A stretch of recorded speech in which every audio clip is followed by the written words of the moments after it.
Нови четворица заболени од западно-нилска треска регистрираше Скопскиот центар за јавно здравје. Сите се над 65 годишна возраст. Двајца се од центар и по еден случај од Киселавода и Студеничани. Досега инфицирани се 42 лица. Помеѓу нив нема врзани случаи, односно не се од исти семејства. Неинфективна на болничко лекување поради воспаление на мозокот и мозочната обвивка. Примени се тројца нови пациенти. На клиниката хоспитализирани се вкупно 22 лица.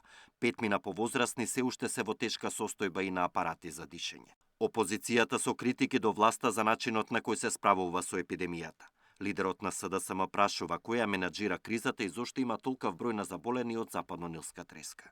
Излегува градоначалникот, се прскало волку пати, толку пати. Па зашто има толку пациенти ако се прскало? Се проверили ли ефектот од прскањето? Се таргетирали добро жариштата на комарци?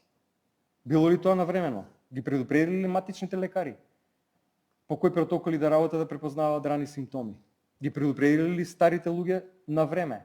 Се спремал ли здравствениот систем да превземе многу пациенти? Како за само една недела е за 50% зголемен бројот на пациенти, од 26 на 38.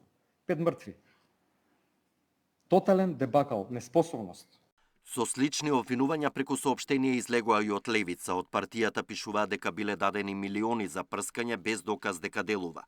Дезинсекциите биле правени од исти фирми и средства, а има поголем проблем со комарците.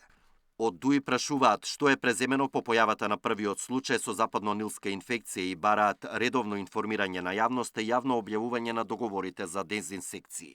Демократската унија за интеграција бара итно активирање на националниот план за справување со вирусот Западен Нил, засилен епидемиолошки надзор и систематска контрола на комарците, особено во подрачјата со заголемен ризик.